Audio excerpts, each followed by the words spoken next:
Good evening and welcome back to Fox 23 News at 9. I'm Zach Seminar. The Southern Miss men's basketball team has struggled to find consistency all season long, and in search of their third straight win on Saturday, the Golden Eagles stumbled again, this time against Louisiana Tech.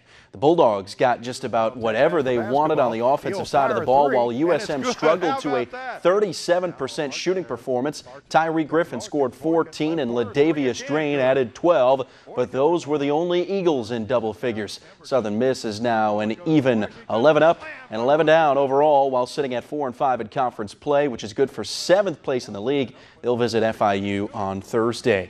Southern Miss women, meanwhile, came to life over the weekend to blow by Texas San Antonio 83-60 to finish out their homestand at 1-1. Four Lady Eagles eclipsed more than 10 points, led by Megan Brown, who scored 19. Southern Miss struggled out of the gates and trailed by 1 against the 3-17 Roadrunners before outscoring the visitors by 18 in the third. It included a 10-0 run to start the quarter. The 12-8 Golden Eagles will make a visit to Houston to take on Rice Thursday night. Life without Boogie Cousins started last night in New Orleans, and the harsh reality is that things are going to be awfully challenging, as was evident last night. Anthony Davis scored 25 points. Drew Holiday added another 20 in the loss for the Pels, who are playing without DeMarcus Cousins. 112-103 final. Dante Cunningham filled in for the injured Cousins, who tore his Achilles on Friday night. Scored just 8 points as New Orleans saw their 4-game win streak come to an end. Pelicans are now 27-22, remain 6th in the West, 2 full games ahead of the Clippers, who are in 9th.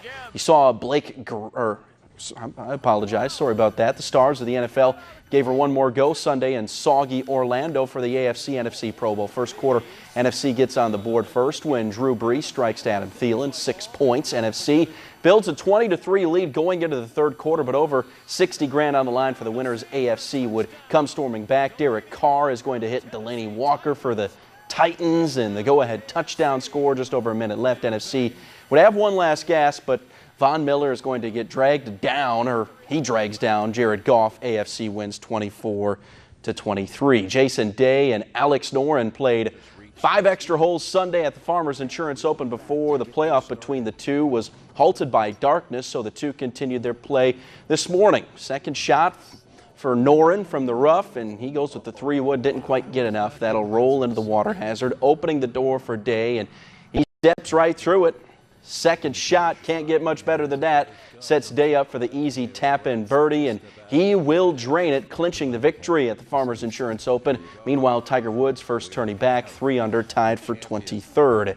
And the Cleveland Indians are set to remove the Chief Wahoo logo from their uniforms. That word came from Major League Baseball Commissioner Rob Manfred today. The logo has been used by the team since 1947. It will come off the Indians' uniform next year.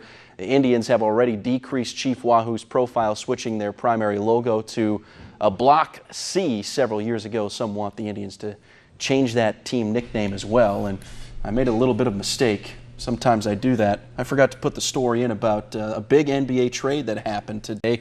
Blake Griffin sent to Detroit for Tobias Harris, a couple draft picks, Avery Bradley, so maybe this jumpstarts the hot stove. Or maybe the Clippers are proving that they're going younger, starting their whole Well, that's what they're going to do. I'd imagine a couple more trades are coming from them. I'm going to guess that the Grizzlies probably going to get rid of Marc Gasol here pretty soon as well. All right. We'll see. Thanks, Zach.